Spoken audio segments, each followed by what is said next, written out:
Hello everyone. আজিৰ এই ভিডিঅ'টোত আমি ইণ্ডিয়াছ ডিজিটেল ৰিভলিউচন বা ভাৰতৰ ডিজিটেল ক্ৰান্তিৰ বিষয়ে আলোচনা কৰিবলৈ গৈ আছো।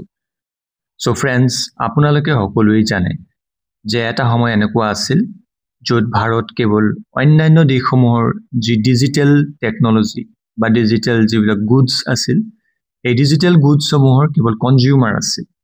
কিন্তু বৰ্তমান যেন সেই সময়ৰ লাহে লাহে পৰিৱৰ্তন হ'বলৈ ধৰিছে। কাৰণ আজিৰ ভাৰত কেৱল কনজিউমাৰেই নহয়, আজিৰ ভাৰতে ডিজিটেল গুডছ বা এই টেকনলজিসমূহৰ মেনুফেকচাৰাৰ হিচাপেও নিজৰ পৰিচয় দিবলৈ সক্ষম হৈছে।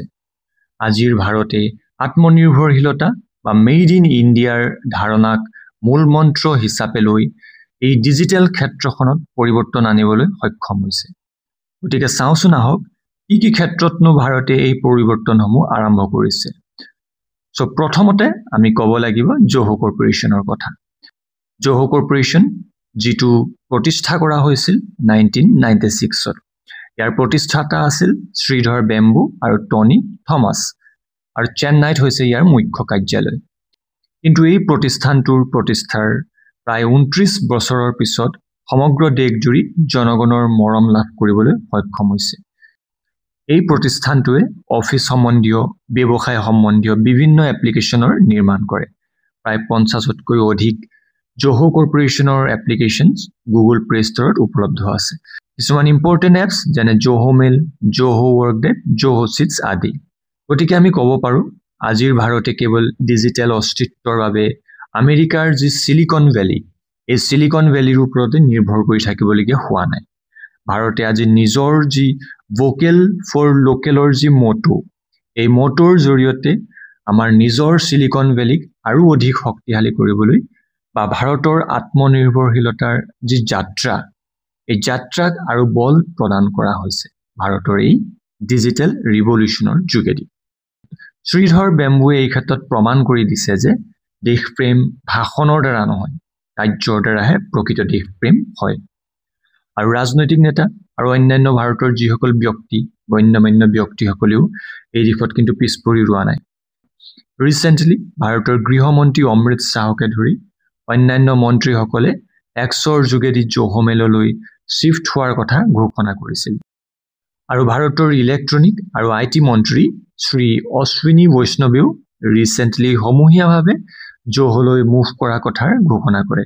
আৰু জনগণকো তেওঁ এই জোহোৰ যিবিলাক এপ্লিকেশ্যনছ এইসমূহ ব্যৱহাৰৰ কাৰণে তেওঁ জনসাধাৰণক আহ্বান জনায়। গতিকে মোৰো আপোনালোকলৈ এটা আহ্বান, আপোনালোকে যিমানখিনি সম্ভৱ এই দিশত সহযোগ কৰে যেন। যদি আপুনি মাইক্ৰ'ছফ্ট ৱৰ্ড অপেনৰ ব্যৱহাৰ কৰিছিল, এবাৰ জোহো ৰাইটাৰো ইউজ কৰি চাব পাৰে। জিমেইলৰ সলনি এবাৰ জোহো মেইলো ইউজ কৰি চাব পাৰে। যি গুগল ড্ৰাইভ আমি ইউজ কৰিছোঁ তাৰ সলনি জোহো ৱৰ্ক ড্ৰাইভৰো এবাৰ ব্যৱহাৰ কৰি চাব পাৰোঁ আমি। কাৰণ দেশৰ নীতি নিৰ্মাতাসকলেই যদি তেওঁলোকে নিজৰ কাৰ্যৰ যোগেদি স্বদেশীৰ যি ধাৰণা, এই ধাৰণাক অৱলম্বন কৰিছে, তেন্তে আমিও আমাৰ দেশৰ ভৱিষ্যতৰ কথা বিচাৰ কৰি এই দিশত কিছু সহযোগিতা কৰা উচিত। আৰু ডিজিটেল ইণ্ডিপেণ্ডেন্সৰ দিশত ভাৰতৰ আন এটা ষ্টেপ হৈছে এটা ছ'চিয়েল মেছেজিং এপ। এই ছ'চিয়েল মেছেজিং এপটো হৈছে মেড ইন ইণ্ডিয়া আৰু মেড ফৰ ৱৰ্ল্ড এই মটৰে আগবঢ়া এটা ছ'চিয়েল মেছেজিং এপ। আৰু ইয়াৰ নামটো হৈছে আৰাত্তাই এপ। এইটো এই জোহো কৰ্পোৰেশ্যনৰ দ্বাৰাই প্ৰস্তুত কৰা এটা এপ্লিকেশ্যন হয়। এই এপটো হোৱাটছএপৰ দৰে কাম কৰে। আৰাত্তাই যিটো শব্দ, এই শব্দটো এটা তামিল শব্দ, আৰু ইয়াৰ অৰ্থটো হৈছে কেজুৱেলি আমি যি চেট কৰোঁ বা আড্ডা কৰোঁ তাৰ অৰ্থটো হৈছে কেজুৱেল চেটিং কৰা।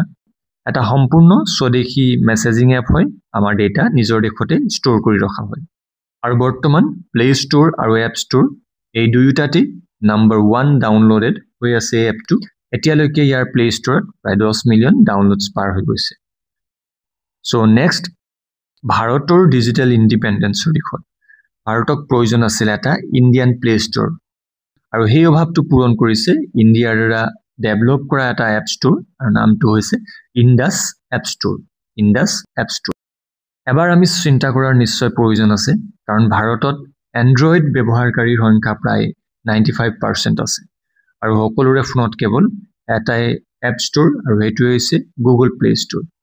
কিন্তু তাৰ বিকল্প হিচাপে ইণ্ডাছ এপ ষ্ট'ৰ ডেভেলপ কৰা হৈছে সম্পূৰ্ণ স্বদেশী অৰ্থাৎ ভাৰতৰ দ্বাৰা নিৰ্মাণ কৰা ইতিমধ্যে ভাৰতৰ কিছুমান মোবাইল কোম্পানী যেনে লাভাত এই এপ ষ্টৰটো ইনবিল্ট হিচাপে উপলব্ধ কৰা হৈছে আৰু যদি অন্যান্য মোবাইল সমূহতো এই এপ ষ্টৰ ইনবিল্ট হিচাপে উপলব্ধ হয় তেতিয়া এই এপ ষ্টৰটোৱে নিশ্চয় আৰু প্ৰসাৰতা লাভ কৰিব শেষত মই এইটোৱে ক'ব বিচাৰো যে আত্মনিৰ্ভৰ ভাৰতৰ এই ডিজিটেল যাত্ৰা কেৱল জোহো আটাৰি বা ইণ্ডাছ এপতেই সীমাবদ্ধ নহয় আমি ক'ব লাগিব এই যাত্ৰা হৈছে এক গৌৰৱৰ যাত্ৰা এই যাত্ৰা মৰ্যাদা আৰু এক গভীৰতাৰ যাত্ৰা ভাৰতৰ এই যাত্ৰা হৈছে আত্মনিৰ্ভৰশীলতা আত্মসন্মান আৰু সংকল্পৰ যাত্ৰা আৰু যেহেতু কোৱা হয় data is the new oil যিখন দেশৰ ডেটা আছে এই দেশৰ সফট পাৱাৰো আছে অৱশ্যে ভাৰতৰ এই যাত্ৰাৰ